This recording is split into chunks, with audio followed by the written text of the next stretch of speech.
నమస్తే ఫ్రెండ్స్, అందరూ ఎలా ఉన్నారు? ఈ ప్రపంచ యాత్రికుడు నా అన్వేషణ నిజాయితీగా నెక్కెచ్చిగా కోటీశ్వరుని అయ్యానండి. అదంతా మీ వల్లే. నేను మీ అందరికీ తెలుసు కదా, అప్పుడు యూట్యూబ్లో ₹1 కోటి వచ్చింది సంవత్సరం క్రితం. ఆ డబ్బుల్ని నేను షేర్ మార్కెట్లో పెట్టాను అనమాట. జస్ట్ సంవత్సరం లోపే 5 కోట్లు అయిపోయింది అనమాట. సో షేర్ మార్కెట్ చేయడం చాలా ఈజీ అండి. అది నేను మీకు చెప్తాను. నేను ఎంత సంపాదించానో అది చూపిస్తాను. పేద మధ్యతరగతి యువకులు ఈ వీడియోని పూర్తిగా చూడండి. పూర్తిగా చూశాక ఈ వీడియోని మీ దేవుడు గదిలోని లక్ష్మీదేవి పటం పక్కన నా వీడియో పెట్టుకొని నన్ను పూజ చేస్తారు. ఇది నాది గ్యారంటీ. పూర్తిగా అయితే చూడాలి. మళ్ళీ చెప్తున్నాను, షేర్ మార్కెట్ చాలా చాలా సులువు. డబ్బులు మీరు ఎందులో పెట్టాలో నేనే చెప్తాను. మీరు డబ్బులు ఎలా సంపాదించాలో నేనే చెప్తాను. అన్ని విషయాలు నేనే చెప్తాను. కాకపోతే వీడియోని పూర్తిగా చూడండి. మళ్ళీ చెప్తున్నాను, గవర్నమెంట్ సెబీ ఆర్బీఐ రూల్స్ ప్రకారం నేను పలానా స్టాకు కొను, ఈ స్టాకు కొను, ఆ స్టాకు కొను, అదమ్ము ఇదమ్ము అని చెప్పడం చట్టరీత్యా నేరం. పొరపాటుని ఇది కొను అది కొను అని చెప్పానా అనుకోండి, నన్ను తీసుకెళ్ళి జైల్లో పెడతారు. అది చట్టరీత్యా నేరం. కాకపోతే నేను ఏం కొన్నాను, ఎలా కొన్నాను, ఎందుకు కొన్నాను, ఎప్పుడు కొన్నాను అవన్నీ మీకు చెప్పడం ద్వారా చాలా చాలా చాలా నాలెడ్జ్. ఇటువంటి వీడియో ఇప్పటివరకు మీరు చూసి ఉండరు, ఎవరో చేసి ఉండరు, ఎవరికీ తెలీదు. 125 దేశాలు తిరిగి ఆ స్టాక్ మార్కెట్ని, ఏ స్టాక్ మార్కెట్ని, భవిష్యత్తులో ఏ స్టాక్ పెరుగుతుంది, ఏది ఉపయోగమో ఒక బ్రహ్మం గారు చరిత్ర చెప్పినట్లు ప్రపంచ దేశాలన్నీ తిరిగి భారతదేశంతో కంపేర్ చేసి చెప్తున్నాను. నేను చాలా వెరైటీగా ఉంటుంది, చాలా బాగుంటుంది, చాలా ఉపయోగంగా ఉంటుంది. ఈ వీడియో యొక్క విలువ ₹25 లక్షల. ఒక డీమార్ట్ కంపెనీ వీడియో చేసి నా డీమార్ట్ కంపెనీ లింక్ ఇస్తే 25 లక్షలు ఇస్తానన్నారు. కానీ విద్యను అమ్ముకోవడం పాపం అని చెప్పి నేను ఎటువంటి ప్రమోషన్ చేయకుండా మీకు ఈ వీడియోని అందిస్తున్నాను. పూర్తిగా చూడండి, చాలా చాలా బాగుంటుంది. ప్రస్తుతం ప్రకృతి ఒడిలో ఉన్నాను. అత్యధిక వర్షపాతం నమోదవుతుంది. ఎక్కడ వర్షం తయారవుతుంది. ఈ జలపాతం, ఈ నదీ ప్రవాహం ఇప్పటికొచ్చి ఎండిపోలేదు. సింబాలిక్గా మీకు కూడా లక్ష్మీదేవి కటాక్షం కలగాలని, ఎప్పుడూ మీ బ్యాంక్ అకౌంట్లో డబ్బులతో కలకల పారాలని చెప్పి ఇక్కడికి వచ్చి వీడియో చేస్తున్నాను. కొంచెం డిస్టర్బెన్స్గా ఉంటుంది. పూర్తిగా చూడండి. ఒకసారి అర్థం అవ్వకపోతే 10 సార్లు చూడండి. చాలా విలువైన ఇన్ఫర్మేషన్, దయచేసి చూడండి. ఓకే, షేర్ మార్కెట్ అంటే అందరికీ భయం ఉంటుందండి, డబ్బులు పోతాయని. అది చదువుకున్న వాళ్ళు, చార్టర్డ్ అకౌంట్లు, బ్యాంక్ ఎంప్లాయీస్ చేస్తారు. చదువు లేని మాకు రాదు అనుకోకండి. ఈ వీడియో చూశాక చదువు లేని వాళ్ళు, చదువు రాని వాళ్ళు, అక్షర జ్ఞానం లేని వారు, షేర్ మార్కెట్ గురించి తెలియని వాళ్ళు కూడా షేర్ మార్కెట్ అంటే ఎంత ఈజీయా, ఒరే ఈ విషయం మాకు ఎవరు చెప్పలేదే అని నెత్తిని మీరు కొట్టుకుంటారు. ప్రస్తుతం ఉన్న కాలంలో నిజాయితీగా కోటీశ్వరులు అవ్వడం అంటే ఒక షేర్ మార్కెట్తోనే సాధ్యం అండి. ఎగ్జాంపుల్ చెప్తున్నాను. కరెక్ట్గా చూసుకుంటే 30 సంవత్సరాల క్రితం 10,000 రూపాయలు కనుక మీకు విప్రో షేర్స్ తెలుసు కదా, సో ఆ కంపెనీలో కనుక మీరు 30 ఏళ్ల క్రితం పెట్టుంటే ఇప్పుడు 600 కోట్లు. పెట్టలేదు కదా ఎవరును. ఓకే, ఇది పక్కన పెట్టండి. ప్రస్తుతం మీ దగ్గర 10,000 రూపాయలు ఉందండి. ఈ 10,000 రూపాయల్లో ఏటి కొనగలం? ఎకరం భూమి కొనగలమా? కొనలేం. గజం భూమి కొనగలం? కొనలేం. అంగులు కొనలేం. ఇదిగో ఈ ఇంత ముక్క కూర కొనుక్కోలేం. 10,000 రూపాయలకి. ఓకే, బంగారం కొనుక్కోగలమా? అడగని 10,000తో బంగారం మాట మర్చిపోండి. ఇంకేం కొనుక్కోగలం? పోనీ ఏమైనా ఫిక్స్డ్ డిపాజిట్లు చేద్దామంటే బ్యాంక్ ఇంట్రెస్ట్లు తక్కువ. మరి ఏం చెయ్యాలి అండి అంటే అదే మీకు చెప్తున్నానండి. షేర్ మార్కెట్లో మీరేం కొనాలి, నేనేం కొన్నాను, నేను ఎంత సంపాదించానో చూపించే ముందు మీకు మా అమ్మ, మా నాన్న, మా తమ్ముడు, నేను రోజు ఏం చేస్తామో చెప్పాలి. మా దినచర్య చెప్పాలి. ఇదేంటండి అంటే ఇదిగో ఇప్పుడు నేను చెప్పే దినచర్య కథ. పొద్దున్న 6 గంటల నుంచి రాత్రి 10 గంటల వరకు మధ్యలో ఏం జరిగిందో చెప్తే మీ అందరూ అమ్మ బాబా షేర్ మార్కెట్ అంతా ఎంత ఈజీయా, లక్ష్మీదేవి ఎంత ఈజీయా, ఇన్ని కోట్లు మిస్ అయిపోయామా మేమందరం అని చెప్పి మీరు తల నెత్తికేసుకొని కొట్టుకుంటారు. ఈ కథ చాలా ఇంట్రెస్టింగ్గా ఉంటుంది. చాలా జాగ్రత్తగా పిన్ టు పిన్ వినండి. ఓకే, ఒకరోజు కోడి కూచింది. తెల్లవారు 6 అయ్యింది. సుప్రభాతం వినబస్తుంది. అమ్మ నాన్న లేచారు. తర్వాత మమ్మల్ని లేపారు. అమ్మ నాన్న లేచిన వెంటనే డాబర్ టూత్ పేస్ట్తో పళ్ళు తోముకున్నారు. ఎందుకంటే మా నాన్నకి ఆయుర్వేదం అంటే ఇష్టం, డాబర్ వాడతారు. తర్వాత మేము క్లోజప్, అది చేదుగా ఉంటుందని చెప్పగానే మేము క్లోజప్ టూత్ పేస్ట్తో మేము బ్రష్ చేసేసుకున్నాం. 4 బ్రష్ చేసేసుకున్నాక మా అమ్మ నాన్న కాఫీ తాగుతారనమాట. వాళ్ళిద్దరూ కాఫీ తాగుతారు. మాకు హార్లిక్స్, ఇద్దరికి హార్లిక్స్ ఇచ్చారనమాట. మేము మా నాన్న కాఫీ తాగేసారు, మా అమ్మ కాఫీ తాగేసింది, మేము హార్లిక్స్ తాగేసాం.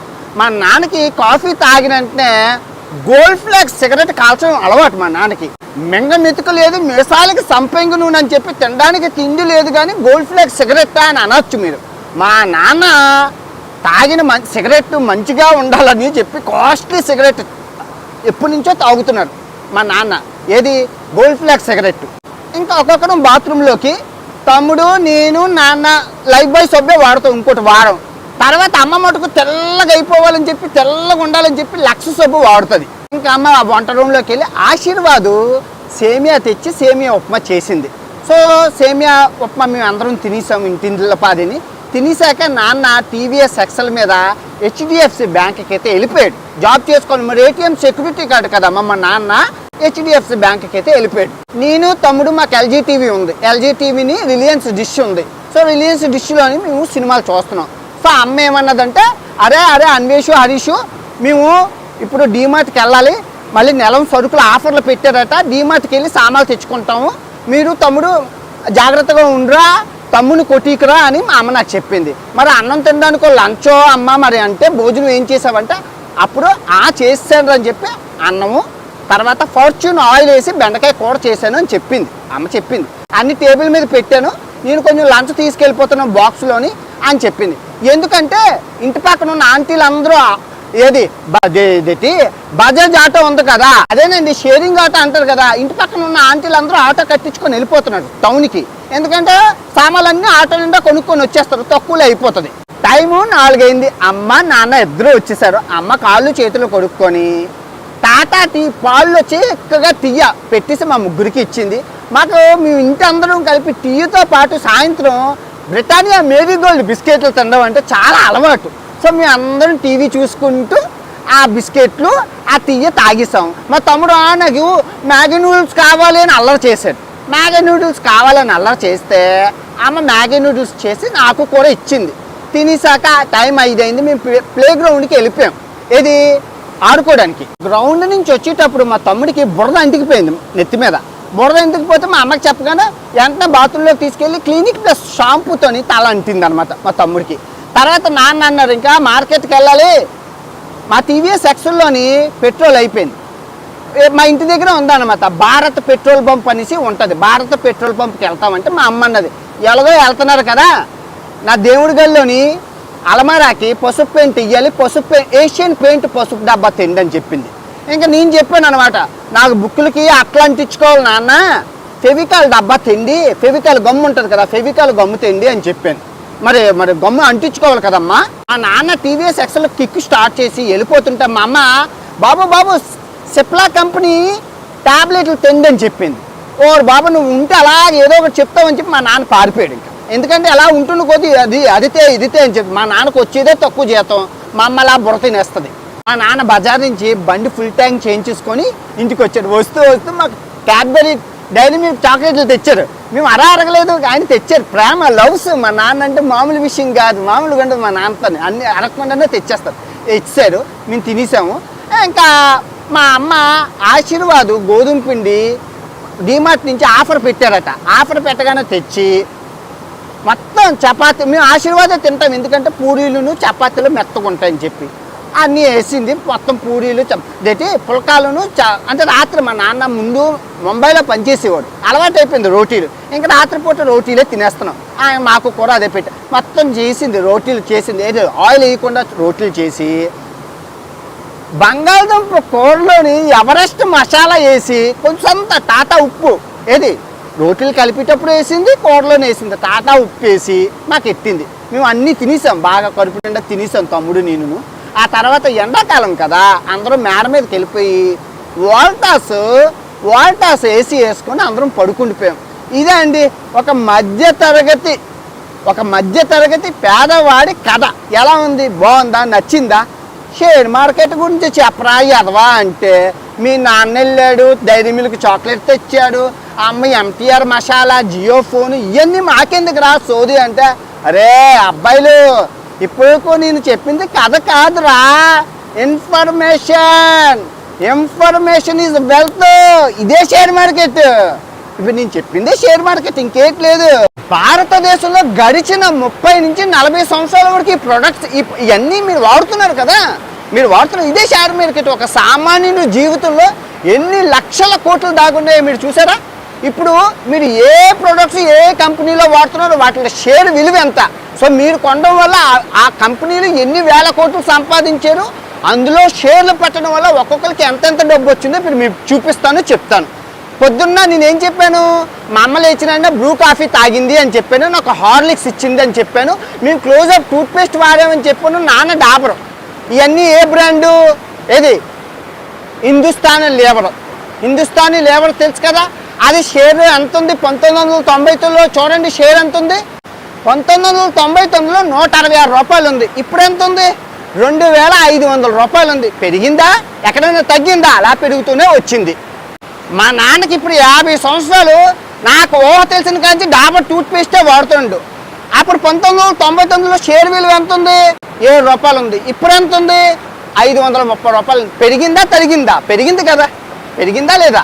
ఆ తర్వాత మా నాన్న కాల్చే gold flag cigarette, hippie noodles, మా అమ్మ చేసిన ఆశీర్వాద్ రోటీ, ఎవరి కంపెనీలు? ఐటీసీ కంపెనీలు. ఎంత ఉంది? 1999లో షేరు 20 రూపాయలు ఉంది. ఇప్పుడు ఎంత ఉంది? 485 రూపాయలు అయింది. పెరిగిందా తరిగిందా? పెరిగింది కదరా. మా నాన్న ఏ బండి మీద వెళ్ళారు? టీవీఎస్ ఎక్సెల్ మీద వెళ్ళారు. టీవీఎస్ షేర్ ఎంత? 1999లోని అక్షరాల 11 రూపాయలు. ఇప్పుడు ఎంత ఉంది? 2500 ఉంది. పెరిగిందా తరిగిందా? పెరిగింది కదరా. మా నాన్న పెట్రోల్ ఎక్కడ కొట్టించుకుంటారు? భారత్ పెట్రోల్ పంపులోని. భారత్ పెట్రోల్ పంపు షేర్ ఎంత? 1999లోని అక్షరాల 9 రూపాయలు. ఇప్పుడు ఎంత ఉంది? 320 రూపాయలు ఉంది. పెరిగిందా తరిగిందా? పెరిగింది కదరా. ఏ టీవీలో సినిమా చూసాము? LG TV. 1999లో షేర్ ఎంత? 34 రూపాయలు. ఇప్పుడు ఎంత ఉంది? 1300 రూపాయలు ఉంది. పెరిగిందా తరిగిందా? పెరిగింది కదరా. నేను ఏ గమ్ము అడిగాను మా నాన్ని? ఫెవికాల్ గమ్ము. 1999లో ఎంత ఉంది? 16 రూపాయలు ఉంది. ఇప్పుడు ఎంత ఉంది? 3000 రూపాయలు ఉంది. పెరిగిందా తరిగిందా? పెరిగింది కదరా. మా అమ్మ ఏ కంపెనీ మందులు తెమ్మంది? సిప్లా కంపెనీ. 1999లో షేర్ ఎంత ఉంది? 23 రూపాయలు ఉంది. ఇప్పుడు ఎంత ఉంది? 1500 రూపాయలు ఉంది. పెరిగిందా తరిగిందా? పెరిగింది కదరా. నాన్న ఏ బ్యాంకులో పనిచేస్తుండు? HDFC bank. 1999లో షేర్ ఎంత ఉంది? 5 రూపాయలు ఉంది. ఇప్పుడు ఎంత ఉంది? 1700 ఉంది. పెరిగిందా తరిగిందా? పెరిగింది కదరా. మా అమ్మ ఏ పెయింట్లు తెమ్మంది? ఏషియన్ పెయింట్లు. 1999లో ఏషియన్ పెయింట్ మార్కెట్ ఎంత ఉంది? 11 రూపాయలు ఉంది. ఇప్పుడు ఎంత ఉంది? 3000 ఉంది. పెరిగిందా తరిగిందా? పెరిగింది కదరా. అమ్మ బెండకాయ కూర ఏ నూనె వేసేసింది? ఫార్చ్యూన్ నూనె. ఫార్చ్యూన్ నూనె అంటే ఎవరు? ఆదాని. 1999లో షేర్ మార్కెట్ ఎంత ఉంది? 6 రూపాయలు ఉంది. ఇప్పుడు ఎంత ఉంది? 3000 ఉంది. పెరిగిందా తరిగిందా? పెరిగింది కదరా. టీలో ఏం బిస్కెట్లు తిన్నాము? Britannia Marigold. బ్రిటానియా కంపెనీ 1999లో షేర్ ఎంత ఉంది? 50 రూపాయలు ఉంది. ఇప్పుడు ఎంత ఉంది? 6000 రూపాయలు ఉంది. పెరిగిందా తరిగిందా? పెరిగింది కదరా. ఓకే, ఇప్పుడు షేర్ మార్కెట్ గురించి సీరియస్గా మాట్లాడుకుందాం. ఇప్పుడు ఈ గడిచిన 40 సంవత్సరాల నుంచి షేర్లు ఎక్కడికి పోలేదు కదండి. మనం కొనుక్కుంటున్నాం. ఇందులో 90% షేర్లు మీకు తెలీదు. 10,000 పెట్టినోడికి కోటీశ్వర్లు అయ్యారు. అప్పుడు 30 సంవత్సరాల క్రితం రిలయన్స్ అనగా, సిప్లా అనగా, ఈ విప్రో అనగా చెప్పుకుంటూ పోతే చాంతా లిస్ట్ ఉంది అలాగా. కాకపోతే ఇక్కడ ఏంటంటే ఎవరికి తెలీదు షేర్ మార్కెట్ అంటే భయం. మెయిన్ ఆ భయం, కంగారు. షేర్ మార్కెట్లో ఉండాల్సింది మెయిన్ సహనం, ఓపిక, ఓర్పు. ఇవి ఉంటే కోట్లు ఎన్ని మంది సంపాదించలేదండి. అందరికీ చాలా ఈజీ, సింపుల్ అనమాట. షేర్ అనేది పడేటప్పుడు కొనుక్కోవాలి, పెరిగేటప్పుడు అమ్ముకోవాలి. అంతే. పడిపోయిందని చెప్పి కంగారు మనం కంగారు పడిపోయి అమ్మేసుకుంటా నష్టపోతాం. ఇప్పుడు ఇవన్నీ కంపెనీల్లో షేర్ పెట్టి లాంగ్ టర్మ్లో కోట్లు సంపాదించవచ్చు. చాలా లిస్ట్ ఉంది తెలుసా మీకు. ఇప్పుడు ఫర్ ఎగ్జాంపుల్ నేను ఇప్పుడు ఈ వీడియో చేయడానికి గల కారణం ఏంటంటే, ప్రజెంట్ స్టాక్ మార్కెట్ కంప్లీట్గా పడిపోయింది. Stock market కుప్పకూలిపోయింది. మీ అందరికీ తెలిసి ఏం జరిగిందో. విదేశీ పెట్టుబడులు ఏవైతే ఉన్నాయో అవన్నీ మన ఇండియా నుంచి లక్ష వేల కోట్లు మన 1,00,000 కోట్లు మన ఇండియా షేర్ మార్కెట్ నుంచి తీసేశారు. ఎందుకు తీసేశారు? చైనా ఏం చేసిందంటే విదేశీ పెట్టుబడులను ఆకర్షించడానికి 1:1 ఆఫరు, 1 కొంటే 2 చవక, 3 కొంటే 4 చవక అని తెరిచి పెట్టుకుంది. తెరిచేసింది మొత్తం. అంటే చవకగా అమ్మేస్తుంది. అప్పుడు ఏం చేశారు? ఇండియా కన్నా చైనాలో లాభం ఉంటుందని చెప్పి ఫారినర్స్ అందరూ మన ఇండియా నుంచి 1,00,000 కోట్లు తీసేసి చైనా మార్కెట్లో పెట్టేసుకున్నారు. మీకు ఇప్పుడు అర్థమైందా? సో అయినా వాళ్ళు ఏమనుకున్నారంటే అలా చేయడం వల్ల ఇండియా స్టాక్ మార్కెట్ కుప్పకూలిపోద్ది అనుకున్నారు. కానీ ఎవరికీ తెలియదు భారతదేశం అంటే అంబానీ. ఇప్పుడు మీ అందరికీ తెలుసు మన జీడిపి ఎంత 4 ట్రిలియన్ డాలర్స్తో ఉంది. 4 ట్రిలియన్ డాలర్స్తో మంది ఉంది. చైనాది ఎంత ఉంది 20 ట్రిలియన్ డాలర్స్తో ఉంది. అమెరికాది ఎంత ఉంది 25 ట్రిలియన్ డాలర్ల అగ్రస్థానంలో ఉంది. కానీ ఎవరికీ తెలియని విషయం ఏంటంటే మన ఇండియా అందరి దగ్గర ఉన్న డబ్బు బంగారం పెడితే అమెరికా ఈ చైనా కలిపినా కూడా ఉండదు, అంత ఉంది. కానీ ఎవరు తీయరు, మనం దాచేసుకున్నాం. మనకి షేర్ మార్కెట్లోని బ్యాంకుల్లో పెట్టుకోవడం ఇష్టం ఉండదు, దాచుకోవడం కప్పెట్టుకోవడం బీరువాలో లాక్ చేసుకోవడమే ఇష్టం. ఎందుకంటే మీ అందరికీ తెలిసిందే కదా, బంగారం రూపంలో స్థలాల రూపంలో పెట్టించుకుంటాం అన్నమాట. మనం రొటేషన్ చేసుకోవడం మన వాళ్ళకి తెలియదు. పేదోడు ఇంకా పేదోడు అయిపోతున్నాడు, డబ్బున్నోడు ఇంకా డబ్బున్నోడు అయిపోతున్నాడు భారతదేశంలో ప్రస్తుతం. అసలు నేను షేర్ మార్కెట్లో ఎందుకు రావాల్సి వచ్చిందంటే అండి, అది కరెక్ట్గా కరోనా సమయం అనమాట. నాకు సేవింగ్స్ బ్యాంక్ బ్యాలెన్స్ 10,000 రూపాయలు ఉన్నాయి. మా ఫ్రెండ్ ఫోన్ చేసి ఆడు బాగా చార్టెడ్ అకౌంట్ షేర్ మార్కెట్లో బోల్ డబ్బులు సంపాదించారు. అన్వేషు షేర్లన్నీ కుప్పకూలిపోయాడా, అర్జెంటుగా నేను చెప్పిన షేర్లు కొనరా అన్నారు. కూడా 10,000 ఉన్నారా, డిమాట్ అకౌంట్ కూడా నాకు లేదురా అంటే, లేదురా కొనరా అదృష్టంరా ఇప్పుడు పెట్టామంటే ఇంకా ఫ్యూచర్లో బంగారమే డబ్బులు అని కూడా 10,000 ఉన్నా నేను ఏం చేస్తాను రా అన్నాను. సో తర్వాత కొన్ని రోజులు అయ్యాక ఆడు ఫోన్ చేశాడు, నేను ప్రపంచ యాత్రలో ఉన్నాను చూసావా అన్వేషు, నేను చెప్పాను కదా ఆ షేర్లన్నీ ఇప్పుడు ఎక్కడున్నాయో చూసుకోరా అన్నాడు. అప్పుడు నాకు ఒక ఆలోచన వచ్చింది, మనం ఎందుకు షేర్ మార్కెట్ నేర్చుకోకూడదు, ఇదేం పెద్ద బ్రహ్మ విద్య ఏం కాదు కదా, ఏముంది చదువుకున్నాను కదా అని చెప్పి. బాగా వినండి, మేక్ మనీ పర్సన్ చెప్పి ఈయన తెలుసు కదా, నేను స్టార్టింగ్ నుంచి మనీ పర్సన్ చెప్పి ఈయనది అన్ని వీడియోలు చూసి నేర్చుకున్నాను. అసలు ఏంటి షేర్ మార్కెట్ అంటే ఏంటి అని బేసిక్స్ అవి. ఆ తర్వాత డే ట్రేడర్ తెలుగు ఉంటారు కదా, డే ట్రేడర్ ఆయన. సో ఈ ఛానల్ ఆయన కూడా చెప్పింది అర్థమైంది, బాగా నచ్చింది. ఈంది వేరే టైపు కానీ ఇద్దరు ఒకే షేర్ మార్కెట్ గురించి రోజు జరిగే విశేషాలు కథలు అన్నీ చెప్తుంటారు. వాళ్ళిద్దరివి 2 సంవత్సరాలు నేర్చుకున్నాను. అంటే 2 సంవత్సరాలు నేను షేర్ మార్కెట్లో డబ్బులు ఎట్టిలేదమ్మా, నేర్చుకున్నాను. 2 సంవత్సరాలు ఖాళీ దుక్కున్నప్పుడల్లా ఒక పుస్తకం పెన్ను తీసుకొని షేర్ మార్కెట్ అంటే ఏంటి, ఎప్పుడు కొనాలి, ఎప్పుడు అమ్మాలి, నిఫ్టీ అంటే ఏంటి, సెన్సెక్స్ అంటే ఏంటి, small cap mid cap index ఇవన్నీ ఏంటి అని పుస్తకం పెన్ను రాసుకొని తెలుగులో రాసుకొని ఉంచుకున్నాను తెలుసా. ఇప్పుడు నాకు 1 కోటి రూపాయలు వచ్చింది కదా. సో 1 కోటి రూపాయలు ఇన్కమ్ అంటే ఇన్కమ్ కాదు, ఖర్చు, నేను పెట్టిన ఖర్చు ట్యాక్స్లో అన్నీ తీసేయగా ఒక 40 లక్షలు మిగిలింది. సో 40 లక్షలు 20 లక్షలు నేను నా బ్యాంక్ బ్యాలెన్స్ పెట్టుకొని 20 లక్షలు మీ అందరికీ తెలుసు నాకు జన్మనిచ్చింది తల్లిదండ్రులే. నేను ప్రపంచ యాత్ర చేస్తానంటే నా చుట్టాలు కాదు కదా, ఎవరు రూపాయి ఇవ్వలేదు. అలాంటిది నన్ను మీరు ఇంత పెద్దవాడిని చేశారు, ఇంత గొప్పవాడిని చేశారు, ఇంత ఫేమస్ పర్సన్ చేశారు. అలాంటప్పుడు నా సబ్స్క్రైబర్లు దేవుడి కన్నా నాకు ఎక్కువ, వాళ్ళ రుణం ఎలాగైనా తీర్చుకోవాలి, వాళ్ళకి నేను ఏదైనా చేయగలగాలి అని చెప్పి నేను ఇండియాకి వచ్చేటప్పుడు మీటప్ పెట్టడానికి విశాఖపట్నంలోని, హైదరాబాద్లోని, విజయవాడలోని, బెంగళూరులోని ఉంటాయని చెప్పి 20 లక్షల రూపాయలు నేను ఫిక్స్డ్ డిపాజిట్ చేయడానికి అయితే నిర్ణయించుకున్నాను, అంటే జాగ్రత్తగా ఉంచుకున్నాను. సో అప్పుడు ఒక ఆలోచన వచ్చింది, ఈ అప్పుడే షేర్ మార్కెట్ గట్ట పడిపోయిన సిచ్యువేషన్లు ఉన్నాయి. అబ్బా అదేదో 20 లక్షలు అందరూ చెప్తున్నారు కదా, మనకి వచ్చింది కదా షేర్ మార్కెట్, మనం పెడదాము అని చెప్పి ఒక ఆలోచన అయితే అప్పుడు వచ్చింది. సో ఆలోచన వచ్చిందంటే నేను పెట్టలేదు, ఫిక్స్డ్ డిపాజిటే చేశాను. కొన్ని నెలలకి ముందు కొంత డబ్బులు పెడదామని చెప్పి చిన్న షేరు చిన్నవి కొన్నాను. కొన్ని ఏది 1 10,000 2,000 5,000 పెట్టి చిన్న షేర్లు కొన్నాను. అవన్నీ ఇప్పుడు చూడండి అన్నీ డబల్ అయిపోయాయి. ఇప్పుడు చూడండి ఇది ఈ ఐసిఐసిఐ బ్యాంక్ నేను ఎంత కొన్నాను, 700 రూపాయలు కొన్నాను. ఇప్పుడు ఎంత అయింది, మన 1400 అయింది, డబల్ అయిపోయింది. సో అప్పుడు కనుక నేను ఒక 10 లక్షలు పెట్టి ఆ 20 లక్షలు పెట్టుంటే ఇప్పుడు 40 లక్షలు అయిపోదునా. కానీ నేను ఎందుకు పెట్టలేదు, భయంతోనే పెట్టలేదు. ఆ విషయమే కాదు, ఇంకా చాలా షేర్లు అలాగా ఆ టీసీఎస్లు చాలా షేర్లు ఆ టైంలో చాలా తక్కువ ఉన్నాయి. మరి ఏం చేస్తాం, మన దగ్గర భయం అవుతుందో. తర్వాత కొంచెం ఈ షేర్లన్నీ కొనిసాక ఒక 50,000 షేర్లు కొన్నాను. నెమ్మదిగా పడినప్పుడు కొనుక్కుంటూ అవి పడడం లేవడం చూశాను. ఓడి అమ్మ ఎంత ఈజీయా, పడుతున్నాయి లేస్తున్నాయి అని చెప్పి ఇంకా ఆ 20 లక్షలు మన షేర్ మార్కెట్ ఏది ఎలక్షన్స్ టైం అప్పుడు కాంగ్రెస్ గవర్నమెంట్ వస్తుందేమో అనుకుని షేర్లన్నీ అమ్మేశారు అందరూ. సో వెంటనే నేను షేర్లన్నీ అందరూ కంగారు పడిపోయి అమ్మేస్తే ఇదే సరైన సమయం అని చెప్పి 20 లక్షలు వేసాను. మొన్న వేసాను. ఎలక్షన్స్ ఎప్పుడు అయ్యాయి? మొన్నమోననా 6 నెలల్లో చూడండి ఎంత లాభం వచ్చిందో. 20 లక్షలకి ఎంత వచ్చింది? 6 లక్షల లాభం వచ్చింది. ఈ 6 నెలల్లో ఈ 20 లక్షలు నేను బ్యాంకులో పెడితే నాకు ఎంత వస్తుంది చెప్పండి? మహా అయితే ఫిక్స్డ్ డిపాజిట్ అయినా ఇంట్రెస్ట్ 3%, ఫిక్స్డ్ డిపాజిట్ 7%. కానీ షేర్ మార్కెట్లో పడినప్పుడు కొనుక్కోవడం వల్ల వచ్చిందా? ఇప్పుడు రుచి మరిగిన కోడి మళ్ళీ ఇప్పుడు ప్రజెంట్ షేర్ మార్కెట్ పడిపోయింది. కొంచెం సేవింగ్లో మనీ ఉంటే 1,00,000, 2 లక్షలు, 3 లక్షలు తక్కువని వేస్తాను, మళ్ళీ లెగుస్తుంది. ఎందుకు లేగదు? లెగుస్తుంది. ఎవరి కోసం లేగదు? మోడీ గారు ఏం చెప్పారు మనకి?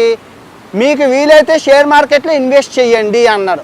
ఆయన అంత పెద్ద ఆయన దేశ ప్రధాని ఎందుకు చెప్పారు షేర్ మార్కెట్లో ఇన్వెస్ట్ చేయమని? Simple logic. ప్రపంచంలో అందరూ ఎదిగిపోయారు. ఆస్ట్రేలియా ఎదిగిపోయింది, అమెరికా ఎదిగిపోయింది, యూకే ఎదిగిపోయింది, ఇంకా సింగపూర్లో అన్ని దేశాలు, చైనాలో అన్నీ ఎదిగిపోయి ఇంకా వాళ్ళకి ఎదగడానికి ఏమీ లేదు. భారతదేశం ఎదుగుతున్నది. మీరు చూసుకుంటే అన్ని దేశాల యొక్క జీడిపిలు చూసుకోండి, గ్రోత్ పర్సంటేజ్ లేదు. కానీ భారతదేశానికి 7 ఉంది. ఇంక ఇదే ప్రూఫ్. 7% ఉందంటే రాబోయే కాలంలో షేర్ మార్కెట్ తారా స్థాయిలో ఉంటుందని మోడీ గారు చెప్పకనే మనకు చెప్పారు. ఇప్పుడు అర్థమవుతుందా? నేను ట్రేడింగ్ చేయమని చెప్పను. ట్రేడింగ్ ఎందుకు చేయమని చెప్పనంటే ట్రేడింగ్లోని అనుభవం అయ్యి ఉండాలి. షేర్ మార్కెట్ అంతా నేర్చుకొని అనుభవం వచ్చాక ట్రేడింగ్ చెయ్యాలి. అది రాత్రి కోటీశ్వరుని అయిపోదు. 100 కోట్లు 500 రాత్రి ఆ కింద భూమి నాకించేస్తా. చాలా కష్టం. అందులోనూ కూడా ఈ మధ్యన గ్యామ్లింగ్ జరుగుతున్నదట. మన గవర్నమెంట్ ఆఫ్ ఇండియా కూడా చెప్పింది ట్రేడింగ్ ఒక గ్యామ్లింగ్ అని చెప్పి ఒక స్టేట్మెంట్ పాస్ చేసింది. అది చాలా కష్టం. దాని జోలికి వెళ్ళకండి. మీకు ఎంత తెలిసినా చేతులైతే నమస్కరిస్తున్నాను, ట్రేడింగ్ జోలికి వెళ్ళకండి. నేను చెప్పింది ఏంటంటే లాంగ్ టర్మ్ ఇన్వెస్ట్మెంట్. సార్ ఇప్పుడు మేము డబ్బులు ఎలాగా? మేము స్టూడెంట్స్ అండి, మా దగ్గర డబ్బులు లేవండి, డబ్బులు ఎక్కాలండి. బాగానే ఉంది. మీరు చెప్పిన ప్రకారం షేర్ మార్కెట్ లెగుస్తుందా తక్క ఎక్కడా పర్లేదు, ఎగ్జాంపుల్ బాగానే ఉంది. మాకు ఇప్పుడు తడి డబ్బు ఎవరిస్తాడు? సింపుల్. మీరు ఏం చేస్తున్నారు? పార్ట్ టైం మీరు అందరూ చదువుకుంటున్నారు, స్టూడెంట్స్, పేద మధ్యతరగతి పిల్లలందరూ చదువుకుంటున్నారు. పార్ట్ టైం జాబ్ చేయడానికి ఏముంది? ఫర్ ఎగ్జాంపుల్ నేనే డిగ్రీ చేసేటప్పుడు నేను ఏం చేశాను? బార్ అండ్ రెస్టారెంట్లో వెయిటర్గా పనిచేశాను. 2,000 రూపాయలు ఇచ్చేవారు. అవునా? 2,000 రూపాయలు ఇచ్చేవారా? సో తర్వాత డిగ్రీ అయ్యాక ఫోటో స్టూడియోలో పనిచేశాను. 3,000 రూపాయలు ఇచ్చేవారా? సో ఇప్పుడు మీరు అడిగితే ఎవరెవరు ఇచ్చేటప్పుడు మీ ఖర్చులు పోయి డిమాట్ అకౌంట్ ఓపెన్ చేసి కొన్ని షేర్లు, పెరుగుతున్న షేర్లు కొనుక్కోండి. లేదంటే డబ్బులన్నీ ఒక దగ్గర దాచుకొని షేర్ మార్కెట్ ఇలాంటి టైం అప్పుడు పెరిగినప్పుడు కొనుక్కొని దాచుకోండి. అలాగ మీరు 30 సంవత్సరాలు వచ్చేసరికి కోట్ల రూపాయలు చూసేసరికి ఓలప్ప అన్వేష్ గారు నా అన్వేష్ నా దేవుడురా అని నాకు కొబ్బరికాయలు కొట్టేస్తారు. అప్పటికి నాకే 50 సంవత్సరాలు ఉంటాయి అనుకోండి. మాట వరుసగా చెప్తున్నాను. ఇప్పుడు నేను చూపించాను కదా, 6 నెలల్లోనే నేను 6 లక్షల రూపాయలు 20 లక్షల రూపాయలకి తీసాను కదా. ఏది లాంగ్ టర్మ్? ఇక్కడ నేను పెద్ద కంపెనీలే అంటున్నాను. పెద్ద కంపెనీలు అంటే ఏంటి? Gold chip stocks. ఇప్పుడు గోల్డ్ చిప్ స్టాక్స్ అంటే కొన్ని లక్షల వేల కోట్లు. ఏది? అదానీ గారు, అంబానీ గారు, విప్రో గారు, టాటా గారు, వీళ్ళందరూ కోట్లు రాత్రి తట్టాబుట్ట సర్దుకొని విదేశాలు విజయమాలి అలా పారిపోరుగా. అవునా కాదా? ఉంటారుగా. సేమ్ అదే లాజిక్తోని ఎంత చెట్టుకి అంత గాలి, గంతకు తగ్గ బొంత మీ దగ్గర ఎంత ఉందో అంత చిన్న పొదుపు సిప్ అంటారు దాన్ని. కొసంత వేసుకుంటూ వెళ్ళండి. డబ్బులు ఉన్నాడు నాలాగే ఎక్కువ వేయండి. డబ్బు పెరుగుతుంది కదా. ఇప్పుడు నీ దగ్గర ఉన్న 1,00,000 రూపాయలతో నువ్వు భూమి కాదు కదా, భూమి బొచ్చు కూడా కొనుక్కోలేవు, ఎందులోని పెట్టుకోలేవు. అదే షేర్ మార్కెట్లో పడినప్పుడు కనుక ఆ 1,00,000 రూపాయలు ఇన్వెస్ట్ చేస్తే 1,20,000 అయ్యే ఛాన్స్ ఉంది. మీరు అందరూ అన్నీ చూస్తున్నారు. డివిస్ ల్యాబ్ నేను మొన్న కొన్నాను. ఎంత? 1,80,000 పెట్టి షేర్లు కొన్నాను. డబుల్ అయిపోయింది. ఈ అమ్మాయి ఎరం చేస్తే డబ్బులు ఇలాగొచ్చాయి. సో నేనేం చెప్తానంటే ఇంకా చెప్పుకుంటూ పోతే బోల్డ్ ఉన్నా అన్నీ చూపించడం బాగోదు. గవర్నమెంట్ ఇండియా నన్ను కొట్టేస్తుంది, అలాంటి చేయకూడదు. ఓకే, మీకు ఇప్పుడు అర్థమైంది కదా షేర్ మార్కెట్ అంటే ఏంటో. ప్రపంచ దేశాలన్నీ తిరుగుతాను కదా, భారతదేశంతో ఆ దేశాలు కంపేర్ చేసుకొని భారతదేశంలో ఏ స్టాకులు పెరిగితే కొంత నాలెడ్జ్ ఉంది. అంటే ఎందుకంటే తిరగడం వల్ల నాకు అర్థం అవుతుంది. సో భారతదేశంలో ఉండి స్టాకుల గురించి ఆలోచించే పాయింట్ ఆఫ్ వ్యూ వేరు, ప్రపంచ ఖండాంతర రాజకీయాలు ప్రపంచ దేశాలు చూస్తూ నా పాయింట్ ఆఫ్ వ్యూ వేరు, నా స్టాక్స్లు వేరు. ఒక సైంటిస్ట్ కొనే స్టాకులు వేరు, ఒక డాక్టర్ కొనే స్టాకులు వేరు, ఒక మెకానికల్ ఇంజనీర్ కొనే స్టాకులు వేరు, ఒక సాఫ్ట్వేర్ ఇంజనీర్ కొనే స్టాకులు వేరు, ఒక సాధారణ మానవుడు స్టాకులు కొనే వేరు, ఒక డబ్బున్నోడు కొనే స్టాకులు వేరు, ఒక వ్యాపారవేత్త స్టాకులు కొనే, అంటే స్టాకులు ఒక్కొక్కరు ఒక్కొక్క విధంగా కొంటారు. సో మీరేంటంటే సార్ మీరేం కొన్నారో చెప్పండి సార్, మేము అదే కొనిసుకుంటాం, మేము డబ్బులు సంపాదించేస్తాం, అలా పిచ్చి పని చేయకండి. ఇక్కడ చెప్పాల్సింది ఏముంది, మీకు అంతా చూపించాను కదా, మీరు ఏం వాడుతున్నారో అవే కొనుక్కోండి. టాప్ 10 స్టాక్స్ ఇన్ ఇండియా అంటే టాప్ 10 వస్తాయి. టాప్ 10 అందరికీ తెలుసు, టాటా గారు, అదానీ గారు, అంబానీ గారు, ఆ తర్వాత ఇంకా చెప్పుకుంటూ పోతూ పెయింట్లు, ఆటోలు, సర్వీసులు బోల్డ్ ఉన్నాయి. సో అలాగా మీరు రివిజన్ చేసుకోండి, ఒక స్టాక్ గురించి తీసుకోండి, చదవండి, పుట్టుపూర్వోత్తరాలు చదవండి. చాలా ఏది మనీ పర్స్ అయినా డే ట్రేడర్ తెలుగు అయినా ఇద్దరు ప్రతి స్టాకుల గురించి ఎందుకు పెరిగింది, ఎలా పెరిగింది, ఎప్పుడు వచ్చింది, ఎందుకు అయింది, అయిందని, ఎందుకు ఏమిటి అని క్లియర్గా చెప్తాను. నేను వాళ్ళ దగ్గర నేర్చుకున్నదే, నేనేం చెప్పలేను, నాకు ఏబిసిడియే తెలుసు, కానీ ABCDEFGHJK LMNPQRSTUWXYZ వరకు వాళ్ళు తెలుసు, ఎందుకంటే వాళ్ళు ప్రొఫెషనల్స్. నాకు ట్రావెలింగ్లో ఎంతైతే నాలెడ్జ్ ఉందో వాళ్ళు పెద్ద పెద్ద కంపెనీ ఓనర్లతో మాట్లాడతారు, అన్నీ చేస్తారు. సో మీరు ఏ కంపెనీలకి ఇదిగో మా డబ్బు ఇస్తాము, మీ షేర్ మార్కెట్లో పెట్టుకోండి అని చెప్పకండి. ఎవరైనా మీ డబ్బులు తీసుకొని మాకు డబ్బులు ఇస్తే మేము పెడతాము, మీ డీమాట్ అకౌంట్లు ఇవ్వండి, తర్వాత మా టెలిగ్రామ్ గ్రూప్లో జాయిన్ అవ్వండి, మా వాట్సాప్ గ్రూప్లో జాయిన్ అవ్వండి, మేము చెప్పినవి కొనుక్కోండి, మేము చెప్పినప్పుడు అమ్ముకోండి, అలాంటి పిచ్చి పనులు ఏం చేయకండి. వాళ్ళందరూ మోసం చేసేస్తే హూ ఇస్ ద రెస్పాన్సిబిలిటీ? లేడికి లేచిందే వేలని చెప్పి ఇప్పుడు చెప్పాను కదని చెప్పి అర్జెంటుగానే అమ్మా నాన్నలను ఇబ్బంది పెట్టేసి, అక్క చెల్లెలను ఇబ్బంది పెట్టి, మూడు పిల్లలను ఇబ్బంది పెట్టేసి, వాళ్ళని ఇబ్బంది పెట్టేసి అప్పులు చేసి స్టాక్ మార్కెట్లో పెట్టికండి. జస్ట్ ఇదిగో ఇప్పుడు పడిపోయిందా మళ్ళీ లెగుస్తుంది. ఇప్పుడు ప్రజెంట్ పడిపోయింది కదా, లెగుస్తుంది. ఎందుకంటే ట్రంప్ మాయి గెలిచాడు అమెరికాలో, లెగుతుంది కదా, మళ్ళీ పడుతుంది. ఆగండి, ఈ గ్యాప్లో నేర్చుకోండి, పడుతుంది. నాకు తెలిసి మీకు తెలియదు కదా, నాకు పడిపోయింది కాబట్టి నిన్న పెట్టాను, డబ్బులు వచ్చాయి, నిన్న లెగుతుంది, ఇంకా లెగుతుంది, ఎలా లెగుతుంది, మళ్ళీ పడుతుంది కదా, మళ్ళీ పడినప్పుడు మళ్ళీ నేను పెడతాను, మళ్ళీ లెగుతుంది కదా, మళ్ళీ పడుతుంది కదా, ఇక్కడ పడడం లేవడం అనేది కామన్ స్టాక్ మార్కెట్లో. పుల్ల లెగుతుంది, పుల్ల పడుతుంది, పుల్ల లెగుతుంది, పుల్ల పడుతుంది. ఏ స్టాక్ అయినా చూసుకోండి, పుల్లాట్లాగే ఉంటుంది. కొన్ని భవిష్యత్తు స్టాకులు ఉంటాయి, అవి అంచనా వేస్తారు, అవి తప్పని లెగిసిపోతాయి, పడవు, ఎప్పుడో కానీ పడవు.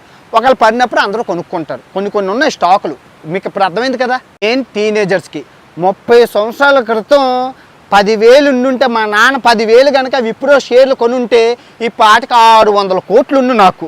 కానీ మా నాన్న కొనలేదు, మా నాన్నకి తెలియదు కాబట్టి ఏం పర్వాలేదు. ఇప్పుడు మా నాన్న కొనలేదు కానీ నేను కొంటాను కదా, అందుకే నేను కొన్నాను కదా విప్రో షేర్లు.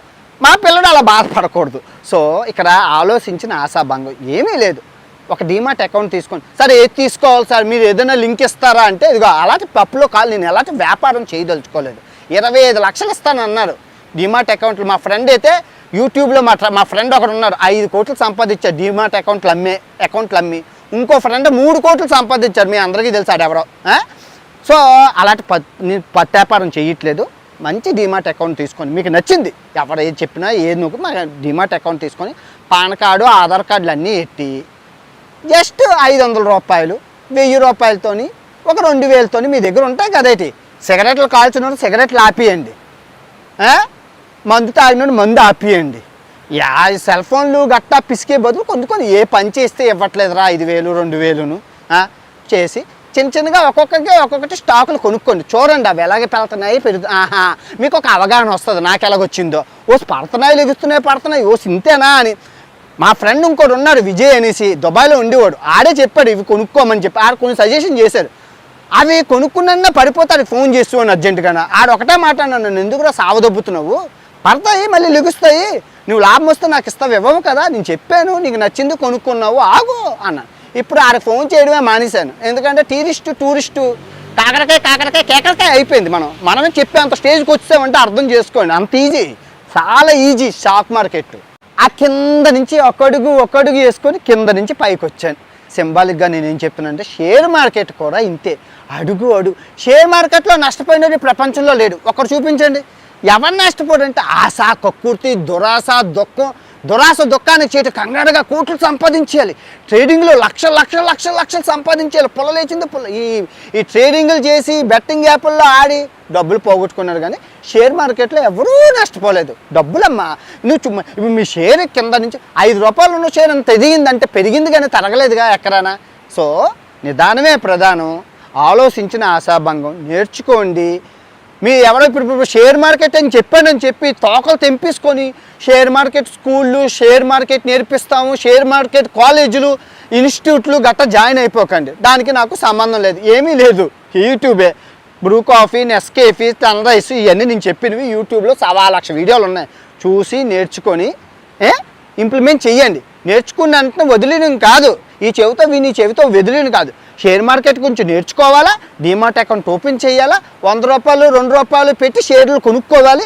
10 రూపాయల షేర్లు కూడా ఉన్నాయి, 50 రూపాయల షేర్లు కూడా ఉన్నాయి. దాన్ని పిన్ని షేరు అంటారు, పిన్ని షేర్ అంటారు. ఆ పిన్ని షేర్లు కొనుక్కొని చూడండి, పెరుగుతుంది తరుగుతుంది, 50 రూపాయల షేర్లు కూడా ఉన్నాయి, 25 రూపాయల షేర్లు కూడా ఉన్నాయి. కొనుక్కొని సరదా చూడండి. ఆట ఆడుకోవడంలో తప్పులేదు కదా, పొల్లాట. మీకు అవగాహన వచ్చి ఆ అన్నిటి మీద అప్పుడు రంగంలోకి దిగండి. అంతా మంచిగా జరుగుతుంది అబ్బా. మంచి మనసుతోని, మంచి ఆలోచనలతోని ఉన్నోడికి అన్నీ మంచిగా జరుగుతాయి. నాకైతే ఇంక మామ లక్ష్మీదేవి నన్ను ఎటు నుంచి వెళ్ళినా ఎగురు తన్నేస్తుంది, చేస్తాను నన్ను చేయమంటారు. ఇప్పుడు స్టాక్ మార్కెట్ పడిపోయింది. ఇంకా అదేది ఆ కలేజానా అదేదో సినిమాలోని అంటారు కదా, ఎవరైనా చచ్చిపోతారు, ఆనందం ఫీల్ అవుతారు. స్టాక్ మార్కెట్ పడిపోయింది, నాకు ఆనందానికి హద్దులు లేవు. 4 రోజుల నుంచి ఇంకా ఆనందం ఉబ్బు పెట్టేస్తాను. తర్వాత పెరిగాక తీసేస్తాను. పాకెట్ మనీకి బిస్కెట్ హాస్టల్ డబ్బులు వస్తాయి కదమ్మా, బ్యాంకులో పెట్టుకుంటే ఏటి వస్తుందమ్మా. ఇలా పెట్టి తీయడం వల్ల డబ్బులు వస్తున్నాయి, గవర్నమెంట్కి ట్యాక్స్ వెళ్తుంది. తెలివిని వాడుకున్నోడికి వాడుకున్నంత, అందరికీ ఒకే బౌల్ ఉంటుంది, అందరికీ ఒకే గుజ్జు ఉంటుంది. వాడుకున్నోడికి వాడుకున్నంత. అందరికీ మంచిగా జరగాలి. ఆల్ టీనేజర్స్, యువకులు మీకు ఏం నచ్చిందో ఈ వీడియోలో కమెంట్ చేయండి. And last but not least, stock market తెలిసిన వాళ్ళు ఈ వీడియో మీకు చాలా సరదాగా ఉండొచ్చు, కానీ ప్రజలకి అర్థమయ్యే విధంగా చెప్పాను. స్టాక్ మార్కెట్ ఎక్కడ పుట్టింది? అమ్మ జేజమ్మ ఆమ్స్టర్డాము, నెదర్లాండ్స్ వెళ్ళి స్టాక్ మార్కెట్ అమ్మని కలిసి వచ్చాను. ఎలా పుట్టిందో అన్ని కథలు తెలుసుకొని.